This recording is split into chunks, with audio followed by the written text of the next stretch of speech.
자, 뺑뺑뺑 돌아서 이제 나라 걱정을 할 시간 여유가 생긴. 당도 걱정했다가 본인 스스로 걱정했다가 후보 걱정했다가 그죠? 이제 나라 걱정을 여유가 조금 생기셨죠, 당에도. 아, 그럼요. 네. 바른정당의 분위기가 뭐랄까요? 마치 대선 반쯤 이긴 당 같아요. 그렇지 않습니까? 하여튼 대선에서 하여튼 국민들께서 저희들한테 과분하게 사랑과 신뢰를 주셨다. 이게 저희들 생각이에요. 네, 민주당이 분위기 좋은 게 너무 당연해. 거기 챙겨놓고 보자면 다른 모든 정당 중에 바른정당에서 제일 긍정적인 뉴스. 가 많습니다. 네. 예. 으쌰으쌰 한다는 분위기. 예. 그리고 뭐 당이 막 젊어지려고 노력한다는 분위기. 예. 다른 당은 막 지금 싸우고 난리 났는데 그렇죠. 저희 당만 이렇게 일치단결해서 정말 잘해보자. 국민들이 주신 사랑을 우리가 어쨌든 갚아보자. 뭐 이거니까. 이게 이제 그래봐야 사위였거든요. 근데 처음부터 끝까지 내내 꼴찌할 거라고 생각하다가 막판에 대역전이죠, 사실. 대역전이 맞습니다. 네. 네. 이거 1% 2% 득표하는 거 아니야? 이 정도 수준의 고민을 하다가 대역전이라고 볼 수 있죠. 며칠 만에. 네, 단 며칠 만에. 네. 그러면서 국민들 관심도 높아졌고 잘한다는 응원도 생기고 네. 당신들이 합리적인 보수로 성장해줘야 되는 기대도 있고 뭐 젊은 층도 막 호응도 있고 신날 요소가 많아요, 그죠? 네, 그리고 또 더 감사한 것은 선거 끝나고 나서 다들 막 아쉬운 마음 그리고 다른 후보를 찍었는데 그거 너무 후회된다. 당신들 이 정도일 줄 알았으면 찍어주는 건데 하면서 막 이렇게 미안해 하시는 게 더 감사하죠. 그래서 신이 난 거가 느껴져요. 네, 바른정당에서는. 더 열심히 할게요. 자, 그러면은 몇 가지 오늘 이슈들이 있습니다. 이제 4대강 이야기도 좀 해야 되고, 그리고 노무현 추도식에 참석했던 뭐 이야기 잠깐 또 하고, 2주차예요, 2주차. 네. 참 2주인데 네. 오래된 것 같아요. 한 2년 된 것 같아요. 맞습니다. 네. 굉장히 오래된 것 같아요. 네. 2주차 평가도 한번 개인적인 관점에서 네. 개인적으로 이런 게 인상적이었다거나 지난 시간에 1주차 됐을 때 네. 그렇게 하셨잖아요. 겁날 정도로 잘하고 있다고. 근데 뭐 그때는 일주일이니까 2주면 좀 흥분도 좀 가라앉고 네? 조금 더 객관적으로 볼 수 있잖아요. 그래서 2주차에 개인적으로 보기에 가장 잘했던 것들. 전 또 여성이라서 특히 네. 그런지 과거 정부들은 보면은 여성 인사 배려한다 이런 굉장히 배려라는 말도 참 듣기에 거슬렸어요. 근데 그러면서 이제 주는 자리라는 거는 정해져 있었죠. 예. 여성부하고. 예, 여성부. 사실 박근혜 여가부, 정부는 여성부 말고는 준 적이 없습니다. 딱 여가부, 하나 예. 환경부 장관을 주셨지만 굉장히 말 많고 탈 많고 어떻게 보면 앞으로 여성들 진로에 걸림돌이 됐다라는 평가를 받는 그런 게 하나 있었고 그거 말고는 뭐 힘 있는 자리를 주지 않았죠. 한마디로 예. 말해서. 예. 그런 상황이었었는데 지금 이번에는 보면은 청와대 수석 중에서 인사수석을 줬어요. 이게 막강한 자리입니다. 인사수석이라는 거는 이제 인사를 지면 다지는 거잖아요. 인사가 막강한 많다고. 자리입니다. 가장 힘 있는 자리를 줬고. 조용히 눈에 띄지 않지만 실제로 공직사회에서는 막강한 자리죠. 거기 다 줄 서죠. 네, 상당히 굉장히 놀랐어요. 그다음에 또 보면은 조영옥 인사수석. 기억하셔야 됩니다. 예. 외무장관 자리를 줬잖아요. 예, 힘 있는 자리죠. 외무장관. 아니 지금 외무장관 여성 처음 나왔는데 굉장히 힘 있는 자리를 줬고 이제 물론 보훈처장도 사실 네. 그쪽에서는 힘이 있는 거죠. 그래서 굉장히 그런 부분이 저는 기대를 갖게 해요. 숫자만 세운 게 아니라. 예, 정말 이 정부에서는 여성들이 상당히 길을 펴고 능력을 발휘할 수 있는 제대로 된 장이 펼쳐지겠구나 하는 그런 기대가 생기고. 저도 인사수석에 이렇게 맨 처음 발표한 인사인데 인사수석 여성이 가는 걸 보고 인사수석 여성이 이런 적이 있었나 생각이 없었어요. 처음이에요. 네, 없었어요. 이건 크게 주목받지 않고 있는데 없었어요. 네. 그리고 이제 제가 여성이라서 조금 여성 자랑을 하면 연고주의, 혈연, 지연, 학연 이런 거에서 좀 자유롭잖아요. 그렇죠. 그래서 어떻게 보면 남자보다 훨씬 더 좀 그런 여성들이 보면 조금 개인주의적인 경향이 있기도 하지만 좋게 보면은 그게 이제 연고에서부터 자유로울 수 있는 거잖아요. 네. 그러면 인사를 그런 거에서부터 무관하게 굉장히 사람의 능력과 자질만으로 평가할 수 있는 그런 장점이 있습니다.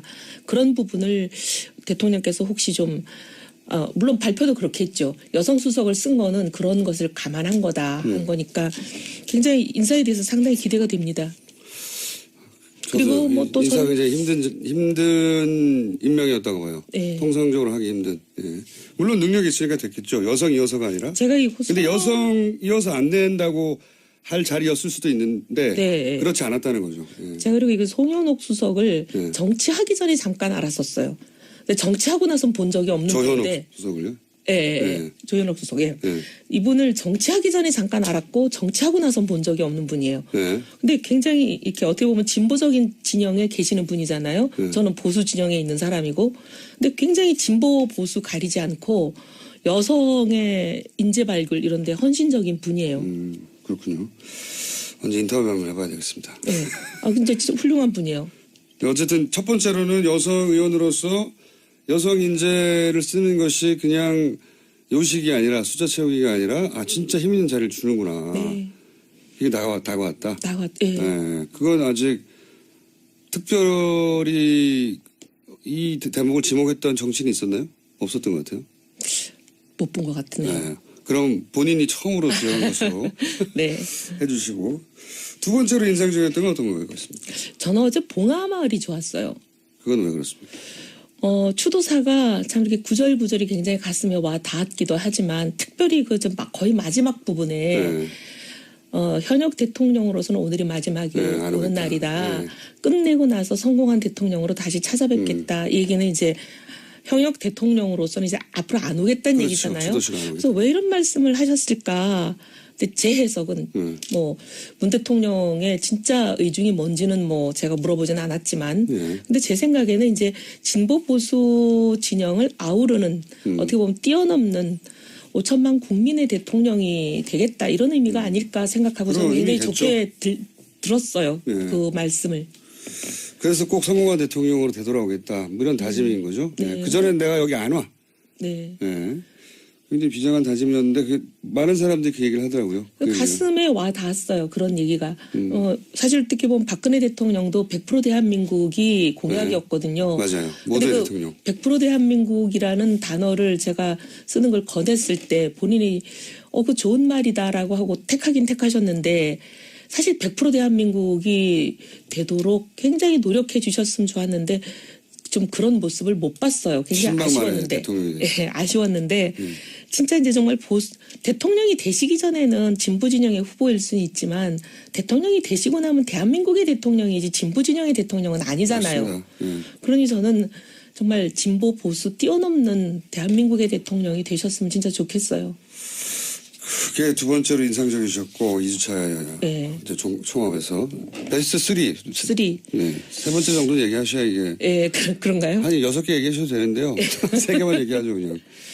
소통하고 하여튼 시민들, 국민들 누구나 지금 소통하시는 거잖아요. 그리고 뭐 연차를 쓰고 내려가시면서 연차를 쓰고 대통령 연차 있는 거 처음 알았다는 분이 대부분이에요. 나 그것도 굉장히 신선하게 보였어요. 네. 굳이 이제 1년에 한 번 정도 연차는 써야 된다. 이런 걸 어떻게 보면 의식적으로 일부러라도, 보여주시는 거잖아요. 그냥 내려가도 아무 말도 안 하는데 누구도. 근데 이제 사실 연차를 쓰고 갔다. 그리고 연차를 쓰고 내려가면 그냥 조용히 쉬면 될 텐데 그것도 아니면서 실제 공식적인 일정은 수행한 거거든요. 사실상 시민들도 그렇죠. 만나고 소통하고 대통령으로서 할 일은 다 한 것 같은데 연차라는 걸 쓰고 또 내려가고 소통하고 그리고 사람들하고 이렇게 소탈하게 커뮤니케이션 하는 게 좋아 보였어요. 그게 그리고 그냥 그 5.18에서 네. 그 아버지가 자기가 출산하는 거 보러 오시다가 네, 태어나는 거 보러 오시다가 유가족이. 사망한 유족이 있었잖아요. 그분을 이렇게 한 20m 쫓아갔다고 뭐 뉴스에는 그렇게 돼 있던데 쫓아가서 이렇게 안아주시는 거. 화면도 보셨어요 한번? 저희는 화면은 잘 못 보고 맨날 핸드폰 기사로만. 뉴스로 보기 때문에 네.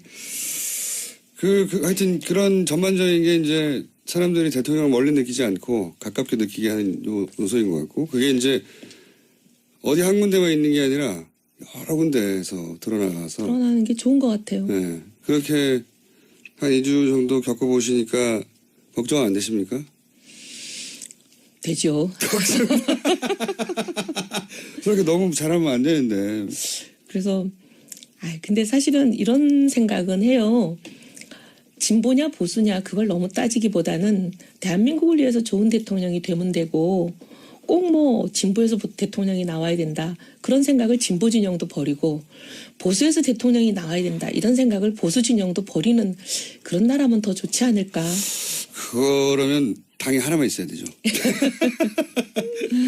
여하간 전반적으로 2주차는 하여튼 1주차 마찬가지로 좋게 평가하시는 네. 네, 종합적으로. 자, 그러면 좀 까칠한 이야기들을 이제 시작해볼까요? 네. 4대강 있잖아요. 4대강. 네. 4대강에 대해서는 박근혜 전 대통령이 이제 2007년이요. 그렇죠. 그때부터도 계속 비판적으로 사실 4대강이라기보다 처음 2007년에는 대운하였죠. 대운하였죠. 네, 그땐 4대강이 아니고 네. 대운하였는데. 나중엔 변장 대운하라고 예, 근데 그랬었죠. 그때 2007년에 이 대운하 안 된다라고 거의 매일 기자회견 했던 사람이 저였어요. 그러니까요. 네, 유승민, 이혜원이 맨날 기자회견 한다고 그 MB 대통령이 무지하게 불편해하셨어요. 그런데 이제 결국 했고요. 네, 근데 지금 이제 문재인 대통령이 대운하 감사 다시 한번 해볼 필요가 있다. 근데 이명박 대통령 측에서는 무슨 소리냐. 다 끝났는데. 그리고 뭐 감옥 보내자는 얘기냐부터 시작해가지고 반발이 있어요. 실제. 근데 어제 저희 방송 노회찬 의원이 나와가지고 그 4대강을 감사를 그렇게 제대로 못한 것은 이명박 정부 시절 그 박근혜 전 대통령에 대한 어떤 약점, 뭐 최순실이라든지 그 약점을 지고서 보험 성격으로 계속 지고 있었기 때문에 박근혜 정부 시절에 4대강을 제대로 조치하지 못한 것이다. 이런 식의 이제 본인 입장에서의 추정이죠. 예, 그런 얘기를 했어요. 일단 4대강 사업에 대한 개인적인 의견과 왜 박근혜 정부 시절에 4대강을 충분히 좀 더 강도 높게, 왜냐면 아무도 법적 처벌을 받은 적은 없거든요. 감사를 여러 번 했다고 하지만. 그러니까 앞에 두 번이야 이명박 정부 시절에 한 거니까 제하고 나서도. 박근혜 정부 시절에 해서 총체적인 부실이고 또 기업들 담합도 있었다고 했지만 아주 솜방망이로 지나갔단 말이죠. 이 전반적인 4대강 이야기를 좀 해봐 주세요. 일단 이명박 정부 때 초기 이명박 정부의 두 번의 감사가 있었잖아요. 네. 한 번은 상당히 이제 초기였고 한 번은 거의 말기였는데 2012년이니까 마지막 해죠. 그렇죠. 근데 처음에 있었던 거는 뭐 아무 문제 없다로 결론 났으니까. 아무 의미 없는 감사고요. 그건 셀프 감사는 그건 예. 의미가 없는 거죠. 예. 셀프 감사는 뭐 훌륭하다라고 결론 날 수밖에 없는 거니까 그렇죠. 그건 뭐 논외로 하는 거고. 대통령 임기 초기인데 게다가. 예, 거기다가 이제 근데 이제 이명박 정부 거의 마지막 해에 났던 12년에 시작됐던 그 감사는 이명박 정부에서 있었던 감사인데도 이거는 문제가 심각하다고 났어요. 그때 이제 박근혜 당선자 인수위 시절이어서 이명박 전 대통령보다는 박근혜의 힘이 더 셀 때였어요. 근데 시작은 5월에 됐기 때문에 네.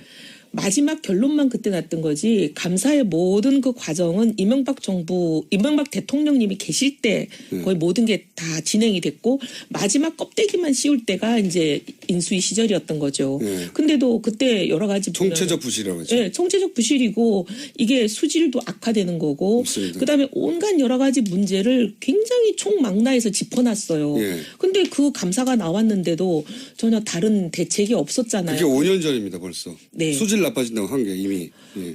그리고 이제 박근혜 정부가 탄생하고 2013년에 있었던 감사는 다른 시각에서 보는 감사였어요. 담합이 있었냐 없었냐. 네. 그다음에 이 비용이 적절했냐 안 했냐.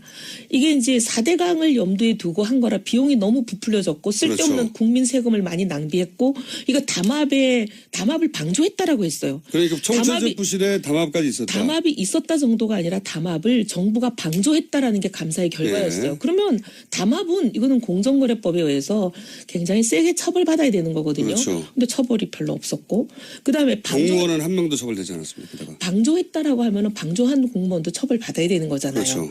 근데 처벌도 없었고. 그러니까 이게 이제 박근혜 정부가 이 부분에 대해서 묵인하고 뭐 나쁘게까지 얘기하면 공범이라고까지 의심을 받아도 별로 할 말이 없는 그런 상황으로 간 거예요. 예. 근데 왜 그렇게 왜 갔느냐에 그랬을까? 대해서는 이제 노회찬 의원님은 예. 그런 이유가 있었다. 최순실이든 뭐든 여러 가지 이제 잡힌 게 있었다라고 이전 정부가 앞으로 다음 정부에 대한 약점을 쥐고 있었던 게 아니냐. 뭐 그런 말씀을 하셨지만 네. 옛날부터 그런 얘기는 이제 많이 떠돌아다니는 소문으로 있었어요. 뭐 네. 괴담 수준으로. 그렇죠. 제가 뭐 본 건 아니니까 저도 뭐 그 부분에 대해서 확실히 말할 수는 없지만 무슨 괴담을 들으셨나요? 제가 못 들은 괴담을 들으신 것 같아가지고. 2007년 이후에 예. 2010년쯤이었나요? 예. 여러 가지 이제 제가 연도는 정확하게 기억이 안 나는데 박근혜 당시 의원과 이명박 대통령과 청와대 단독 회동이 있었어요. 그랬죠. 예. 예. 거기에서 이제 후계에 대한 미략이 있지 않았느냐. 그런 얘기 나왔었죠, 언론에서도. 그러면서 그때 여러 가지 두 분 간에 서로 주고받고가 이루어지지 않았냐. 바터가. 뭐 이런 얘기가 굉장히 많았었죠. 내가 당신이 대통령인 차기가 되더라도 이런 거는 보여주고 그럼 나는 이런 거를 봐주겠다 뭐 이런 식의. 이제 통상 그런 경우에는 이제 그때 그런 일이 있었다고 제가 뭐 보지 않은 걸 말할 수는 없지만 예. 통상 정치인 간에 그런 이제 만약에 뭐 미략이 있다면 예. 하는 거는 나는 당신을 밀어주고 당신은 나를 보장해주고 주로 그렇죠. 이런 거잖아요. 보통 그렇죠. 네. 예. 그러니까 그렇지 않았을까 하는 추정들이 있었던 거죠. 그리고 한동안 그런 이야기가 돌아다녔었죠. 네, 예. 많았죠. 왜냐하면은 두 분이 만나고 나서 딱히 무슨 대단한 무슨 이야기가 왔는지 보도된 적도 없고. 그때. 근데 그래서 보면 사실 이명박 정부에서 있었던 소위 사자방이라는 거, 예. 4대강, 자원외교, 그다음에 예. 방산비리 이게 수사는 했지만 뭐 하나 처벌받은 게 제대로 없잖아요. 맞습니다. 자원외교도 보세요. 수백억을 국민 세금을 날린 거잖아요. 수조요, 수조. 네. 근데 예. 누가 처벌을 받았어요? 없어요. 무죄 났잖아요. 기억나는 게 없어요, 예. 사실은. 뭐 다이아몬드 광산 막 어떻게 하다가 조용히 사라지고. 근데 그 뭐 무슨 공사, 네. 무슨 공사 사장님들 1심에서 다 무죄 났어요. 맞습니다.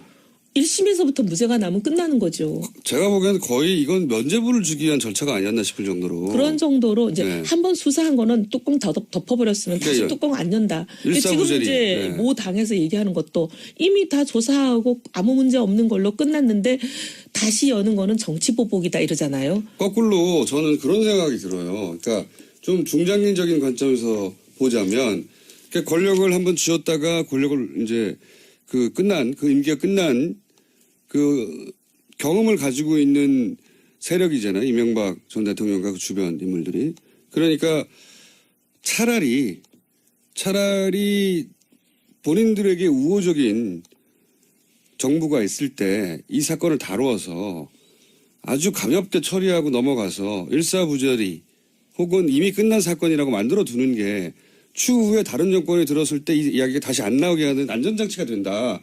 이런 반상을 가지고 막 사자방을 오히려 초반에 막 만들어내고 감사도 하고 그랬던 게 아닌가. 그런 비슷한 게요. 네. 이제 제가 이제 특정 기관을 얘기해서 좀 죄송한데 네.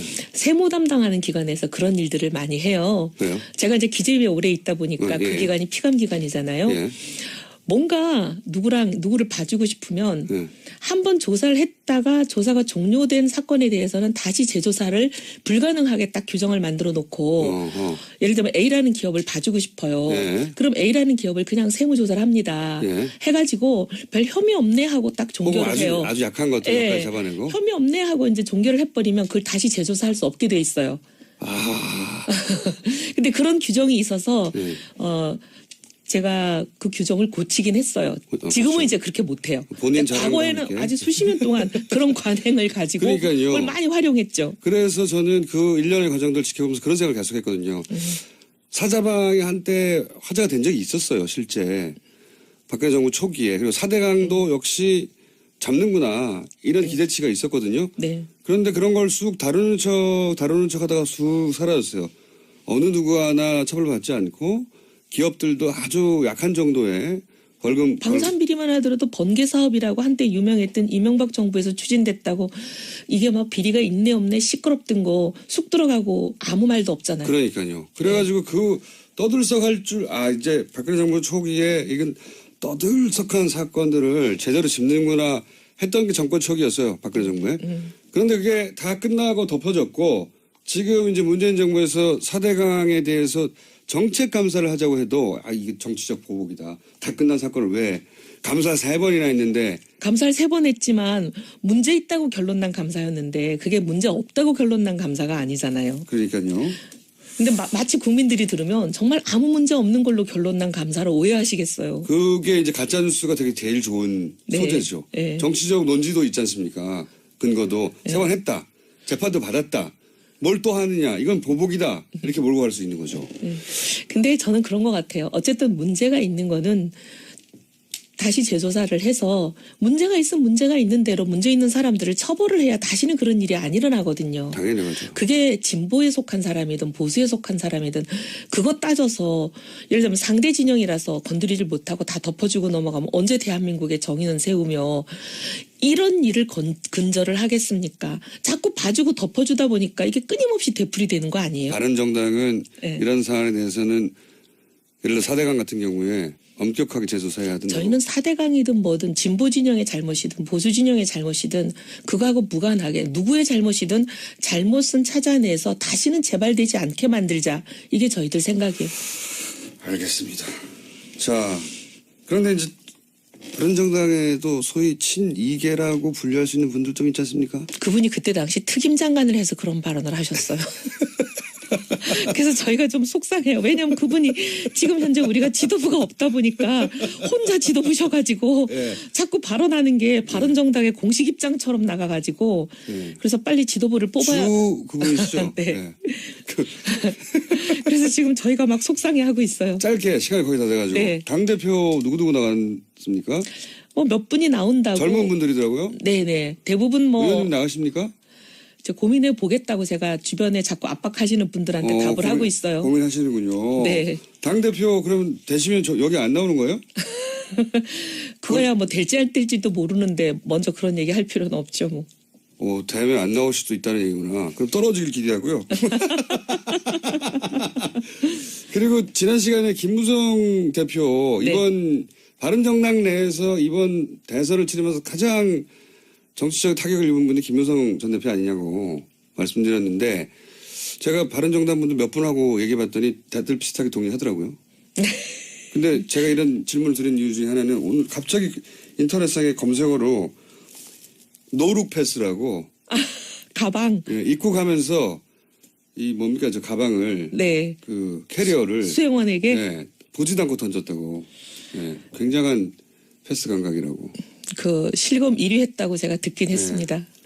컬링인가요? 미스터 컬링? 유승민 대표 꼭 저희 방송에 한번 모셔주십시오. 예, 제가 최선을 다하겠습니다. 이혜훈 의원이었습니다. 자, 뺑뺑뺑 돌아서 이제 나라 걱정을 할 시간 여유가 생긴 당도 걱정했다가 본인 스스로 걱정했다가 후보 걱정했다가 그죠?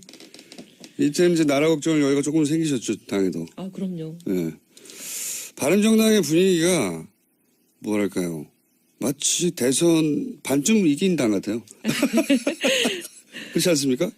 하여튼 대선에서 하여튼 국민들께서 저희들한테 과분하게 사랑과 신뢰를 주셨다. 이게 저희들 생각이에요. 네, 민주당이 분위기 좋은 게 너무 당연해. 거기 제껴놓고 보자면 다른 모든 정당 중에 바른정당에서 제일 긍정적인 뉴스. 가 많습니다. 네. 예. 으쌰으쌰 한다는 분위기. 예. 그리고 뭐 당이 막 젊어지려고 노력한다는 분위기. 예. 다른 당은 막 지금 싸우고 난리 났는데 그렇죠. 저희 당만 이렇게 일치단결해서 정말 잘해보자. 국민들이 주신 사랑을 우리가 어쨌든 갚아보자. 뭐 이거니까. 이게 이제 그래봐야 사위였거든요. 근데 처음부터 끝까지 내내 꼴찌할 거라고 생각하다가 막판에 대역전이죠, 사실. 대역전이 맞습니다. 네. 이거 1% 2% 득표하는 거 아니야? 이 정도 수준의 고민을 하다가 대역전이라고 볼 수 있죠. 며칠 만에. 전 또 여성이라서 특히 그런지 과거 정부들은 보면은 여성 인사 배려한다 이런 굉장히 배려라는 말도 참 듣기에 거슬렸어요. 근데 그러면서 이제 주는 자리라는 거는 정해져 있었죠. 예. 여성부하고 예, 여성부 사실 박근혜 여가부, 정부는 여성부 말고는 준 적이 없습니다. 딱 여가부, 하나 예. 환경부 장관을 주셨지만 굉장히 말 많고 탈 많고 어떻게 보면 앞으로 여성들 진로에 걸림돌이 됐다라는 평가를 받는 오히려. 그런 게 하나 있었고 그거 말고는 뭐 힘 있는 자리를 주지 않았죠. 한마디로 예. 말해서. 예. 그런 상황이었었는데 지금 이번에는 보면은 청와대 수석 중에서 인사수석을 줬어요. 아, 이거 막강한 자리입니다. 인사수석이라는 거는 이제 인사를 지면 다 지는 거잖아요. 인사가 막강한 만사고. 자리입니다. 예. 가장 힘 있는 자리를 줬고 조용히 눈에 띄지 않지만 실제로 공직사회에서는 막강한 자리죠. 거기 다 줄 서죠. 예. 인사수석. 상당히 굉장히 놀랬어요. 그다음에 또 보면은 조현옥 인사수석. 예, 기억하셔야 외무장관- 됩니다. 예. 외무장관 자리를 줬잖아요. 예. 힘 있는 자리죠. 외무장관 아니 지금 외무장관 여성 처음 나왔는데 굉장히 힘 있는 자리를 줬고 이제 물론 보훈처장도 사실 네. 그쪽에서는 힘이 있는 거죠. 그래서 굉장히 그런 부분이 저는 기대를 갖게 해요. 그래서 야, 숫자만 정말- 쓰는 게 아니라 예, 정말 이 정부에서는 여성들이 상당히 길을 펴고 능력을 발휘할 수 있는 제대로 된 장이 펼쳐지겠구나 하는 그런 기대가 생기고. 네. 근데 굉장히 이렇게 어떻게 보면 진보적인 진영에 계시는 분이잖아요. 네. 저는 보수 진영에 있는 사람이고.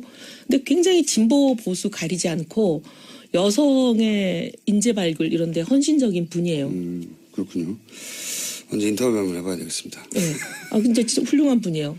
어쨌든 첫 번째로는 여성 의원으로서 여성 인재를 쓰는 것이 그냥 요식이 아니라 숫자 채우기가 아니라 진짜 힘 있는 자리를 주는구나. 네. 이게 다가왔다. 예. 네, 그건 아직 특별히 이 대목을 지목했던 정치인이 있었나요? 없었던 것 같아요. 못 본 것 같으네요. 네. 그럼 본인이 처음으로 지원한 것으로 네. 해주시고 두 번째로 인상적이었던 건 어떤 거였습니까? 저는 어제 봉하마을이 좋았어요. 그건 왜 그렇습니까? 추도사가 참 이렇게 구절구절이 굉장히 가슴에 와 닿았기도 하지만 특별히 거의 마지막 부분에 네. 현역 대통령으로서는 오늘이 마지막이 네, 안 오는 오겠다. 날이다. 네. 끝내고 나서 성공한 대통령으로 다시 찾아뵙겠다. 이 얘기는 이제 현역 대통령으로서는 이제 앞으로 안 오겠다는 그렇죠. 얘기잖아요. 추도시가 안 오겠다. 그래서 왜 이런 말씀을 하셨을까?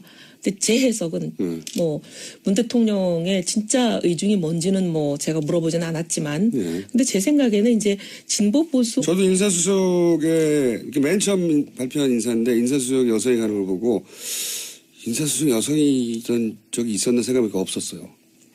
처음이에요. 네, 없었어요. 이건 크게 주목받지 않고 있는데 없었어요. 네. 그리고 이제 제가 여성이라서 조금 여성 자랑을 하면 연고주의, 혈연, 지연, 학연 이런 거에서 좀 자유롭잖아요. 그렇죠. 그래서 어떻게 보면 남자보다 훨씬 더. 훨씬 네. 더 좀 그런 여성들이 보면 조금 개인주의적인 경향이 있기도 하지만 좋게 보면은 그게 이제 연고에서부터 자유로울 수 있는 거잖아요. 네. 그러면 인사를 그런 거에서부터 무관하게 굉장히 사람의 능력과 자질만으로 평가할 수 있는 그런 장점이 있습니다. 그런 부분을 대통령께서 혹시 좀 물론 발표도 그렇게 했죠. 여성 수석을 쓴 거는 그런 것을 감안한 거다 한 거니까 굉장히 인사에 대해서 상당히 기대가 됩니다. 그리고 뭐 또 인사가 굉장히 힘든 임명이었다고 봐요. 네. 통상적으로 하기 힘든. 예.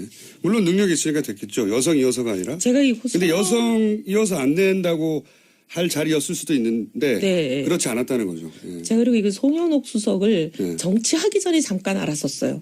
근데 정치하고 나선 본 적이 없는 조현옥 분인데 수석을요? 예, 네. 조현옥 수석. 예. 예. 이분을 정치하기 전에 잠깐 알았고 정치하고 나선 본 적이 없는 분이에요. 예. 단 며칠 만에. 네.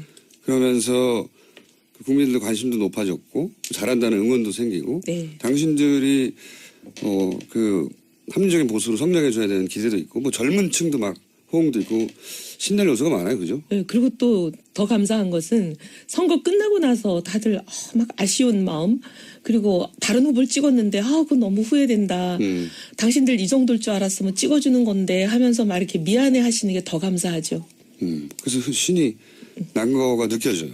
네, 바른정당에서는. 더 열심히 할게요.